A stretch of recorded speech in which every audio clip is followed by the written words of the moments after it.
ଅଗନା ଅଗନି ବନସ୍ତରେ ଗୋଟିଏ ମାଙ୍କଡ଼ ରହୁଥିଲା।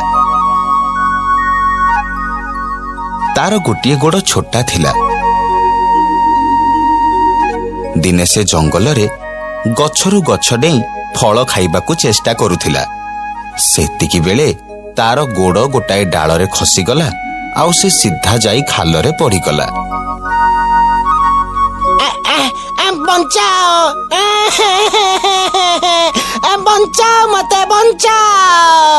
ସେତିକି ବେଳେ ସେଇ ବାଟ ଦେଇ ଜଣେ ସାଧୁ ଯାଉଥିଲେ। ସେ ମାଙ୍କଡ଼ର ଏମିତି ଅବସ୍ଥା ଦେଖି ତା ପାଖରେ ଯାଇ ପହଞ୍ଚିଲେ। ଆରେ ଆରେ, ଏଇ ଦେଖ, ମାଙ୍କଡ଼ଟା ଖାଲରେ ପଡ଼ିଛି।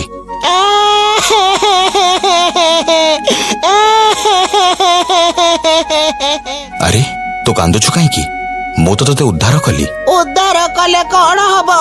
ମୋର ଗୋଟେ ଗୋଡ଼ ଜନ୍ମରୁ ଛୋଟା, ଆଉ ଆଜି ମୋର ଆଉ ଗୋଟେ ଗୋଡ଼ ଭାଙ୍ଗିଗଲା। ଏବେ ମୁଁ କଣ କରିବି? ତୁ ବ୍ୟସ୍ତ ହନି, ମୁଁ ଏବେ ମୋ ମନ୍ତ୍ରଜଳ ସାହାଯ୍ୟରେ ତତେ ଭଲ କରିଦଉଛି। ସାଧୁ ଜଣକ ମାଙ୍କଡ଼କୁ ଉଦ୍ଧାର କଲେ, ହେଲେ ମାଙ୍କଡ଼ର ଦୁଇଟା ଯାକ ଗୋଡ଼ ଭାଙ୍ଗି ଯାଇଥିଲା। ସାଧୁ ଜଣକ ମାଙ୍କଡ଼ ଉପରେ ମନ୍ତ୍ରଜଳ ଛିଞ୍ଚିଦେଲେ, ଆଉ ମାଙ୍କଡ଼ର ଦୁଇଟା ଯାକ ଗୋଡ଼ ସାଙ୍ଗେ ସାଙ୍ଗେ ଭଲ ହେଇଗଲା। ସେ ତାଙ୍କୁ ହାତ ଯୋଡ଼ି କହିଲା, ଧନ୍ୟବାଦ, ଆପଣଙ୍କ ପାଇଁ ମୁଁ ଆଜି ବହୁତ ବଡ଼ ବିପଦରୁ ରକ୍ଷା ପାଇଲି। ହେଲେ ମନେ ରଖିବୁ, ମୁଁ ତୋ ଉପରେ ଯୋଉ ମନ୍ତ୍ରଜଳ ଛିଞ୍ଚିଲି ସେଥିରେ ବହୁତ ଶକ୍ତି ଅଛି। ତୋ ଗୋଡ଼ ସାଧାରଣ ଦେଖାଯାଉଥିଲେ ବି ସେଥିରେ ତୁ ଅସାଧାରଣ କାମ କରିପାରିବୁ। ହେଲେ ମନେ ରଖିବୁ, ଯଦି ତୁ ୟାକୁ କୌଣସି ମନ୍ଦ ଉଦ୍ଦେଶ୍ୟରେ ବ୍ୟବହାର କରିବୁ, ତେବେ ୟାର ପରିଣତି ତତେ ଭୋଗିବାକୁ ପଡ଼ିବ। ମାଙ୍କଡ଼ କିନ୍ତୁ ସାଧୁମାନଙ୍କ ବରଦାନ ପାଇବା ପରେ ସେ ବରଦାନ ସତ କି ମିଛ ତାକୁ ସାଙ୍ଗେ ସାଙ୍ଗେ ପରୀକ୍ଷା କଲା। ସେଇପଟ ଦେଇ ଗୋଟେ ବାଘ ଯାଉଥିଲା। କିଓ ବାଘ ମାମୁଁ, କୁଆଡେ ଯାଉଛ କି? ମୁଁ ଯୁଆଡେ ଯାଏ ତୋର ସେଥିରେ କଣ ଅଛି? ନାଇଁ, ତମ ବିଷୟରେ ଗୋଟାଏ କଥା ଶୁଣିଲି ତ। କଣ ଶୁଣିଲୁ? ଶୁଣିଲି ତମ ଦେହରେ କୁଆଡେ ଆଉ ବଳ ନାହିଁ, ସେଥିପାଇଁ ଆଉ ଶିକାର କରିପାରୁନ। ତୋର ଏତେ ସାହସ? ସାମାନ୍ୟ ଗୋଟାଏ ମାଙ୍କଡ଼ ହେଇକେ ମହାବଳ ବାଘକୁ ଏମିତି କହୁଛୁ? କହ, ମୁଁ କଣ କଲେ ତୋର ବିଶ୍ୱାସ ହବ ଯେ ମୋର ବଳ ଅଛି?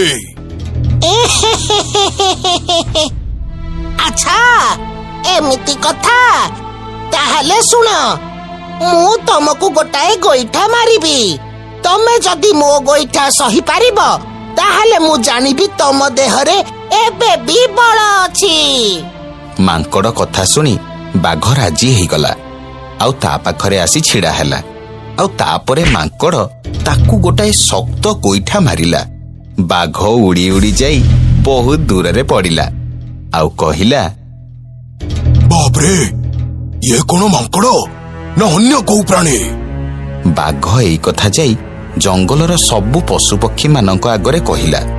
ବାଘ କଥା ଶୁଣିବା ପରେ ସିଂହ କହିଲା, ସେଇଟା ମାଙ୍କଡ଼ଟା, ସିଏ ଗୋଟେ ଗୋଇଠାଟା ମାରିଲା ଆଉ ତୁ ଯାଇ ଏତେ ଦୂରରେ ପଡ଼ିଲୁ।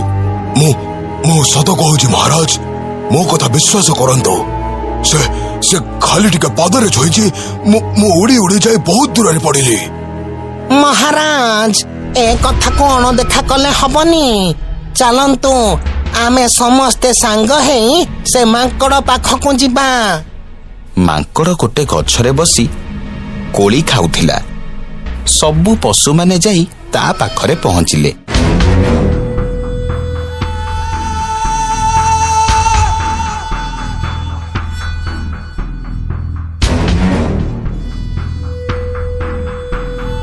ଏଇ ତ ମାଙ୍କଡ଼ ସେଇ ଗଛରେ ବସିଛି।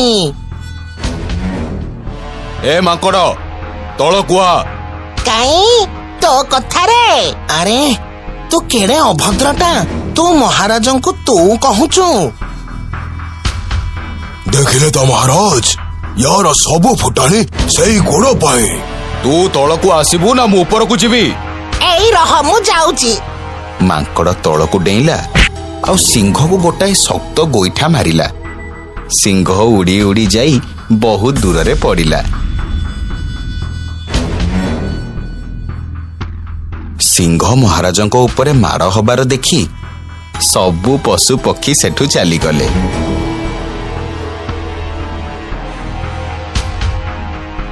ସମସ୍ତେ ଯାଇ ଗୋଟାଏ ଗୁମ୍ଫା ଭିତରେ ଲୁଚିଲେ।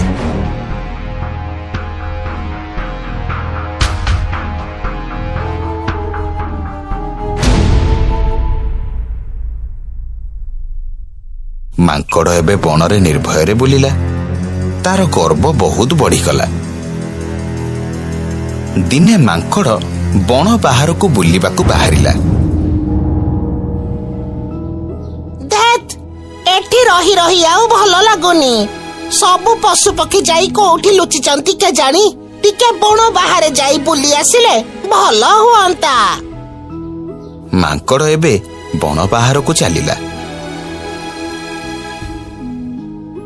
ନଈକୂଳରେ ପହଞ୍ଚି ଦେଖିଲା ଗୋଟିଏ ଜାମୁକୋଳି ଗଛରେ ପେନ୍ଥା ପେନ୍ଥା ଜାମୁକୋଳି ଲଦି ହେଇଛି। ମାଙ୍କଡ଼ର ତ ଜାମୁକୋଳି ପ୍ରତି ବହୁତ ଲୋଭ। ତଳେ କିଏ ବସିଛି ନ ଦେଖି ସେ ସିଧା ଗଛ ଉପରକୁ ଚଢ଼ିଗଲା।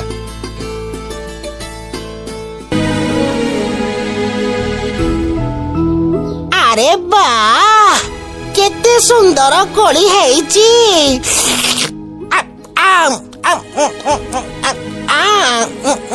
ହଁ, ବହୁତ ସୁଆଦିଆ। ଗୋଟେ କାମ କଲେ ହବ। ଗଛକୁ ହଲେଇ ଦେଲେ ଯେତେ କୋଳି ଅଛି ସବୁ ତଳେ ପଡିଯିବ। ତାକୁ ଗୋଟେଇକି ମୁଁ ନେଇଯିବି। ମାଙ୍କଡ଼ ଗଛକୁ ଜୋରରେ ହଲେଇଲା। ମାଙ୍କଡ଼କୁ ବରଦାନ ଦେଇଥିବା ଋଷି ଜଣକ ଜାମୁକୋଳି ଗଛ ତଳେ ବସି ତପସ୍ୟା କରୁଥିଲେ। ତାଙ୍କ ଉପରେ ଗଛର ପତ୍ର ଆଉ କୋଳିତକ ଯାଇ ପଡ଼ିଲା। ତାଙ୍କ ତପସ୍ୟା ଭାଙ୍ଗିଗଲା। ଋଷି ଖୁବ୍ ଜୋରରେ ରାଗିଗଲେ। ଗଛ ଉପରେ ଯିଏ ବି ଚଢ଼ିଛ ଆଉ ଯୋଉ ଗୋଡ଼ରେ ଚଢ଼ିଛ, ତମର ସେ ଗୋଡ଼ ଭାଙ୍ଗି ଯାଉ। ତମେ ସବୁଦିନ ପାଇଁ ଅକର୍ମଣ୍ୟ ହେଇଯାଅ। ମାଙ୍କଡ଼ ଦୁମ୍ କରି ତଳକୁ ପଡ଼ିଲା। ତାକୁ ଦେଖି ଋଷି କହିଲେ, ମାଙ୍କଡ଼ ତୁ? ହଁ ଋଷିବର, ମୋ ଗୋଡ଼ ଭଲ କରିବା ପାଇଁ ଆପଣ ମତେ ବର ଦେଇଥିଲେ। ହେଲେ ତୋର ତ ଦେଖୁଛି ଔଦ୍ଧତ୍ୟ ବଢି ଯାଇଛି। ଭଲ ହେଲା, ତୁ ଯୋଉ ଅବସ୍ଥାରେ ଥିଲୁ ପୁଣି ଥରେ ସେଇ ଅବସ୍ଥାକୁ ଫେରି ଆସିଲୁ। ତୁ ସବୁଦିନ ପାଇଁ ଅକର୍ମଣ୍ୟ ହେଇଗଲୁ। କାନ ମୁଣ୍ଡା ଆଉଁସି ମାଙ୍କଡ଼ ଋଷିଙ୍କ ପାଖରୁ ବଣକୁ ଫେରିଲା। ସୁଖ ହଉ କି ଦୁଃଖ, ସବୁ କିଛି କ୍ଷଣସ୍ଥାୟୀ। ତେଣୁ ସୁଖ ସମୟରେ ଗର୍ବ କରିବା ଠିକ୍ ନୁହଁ।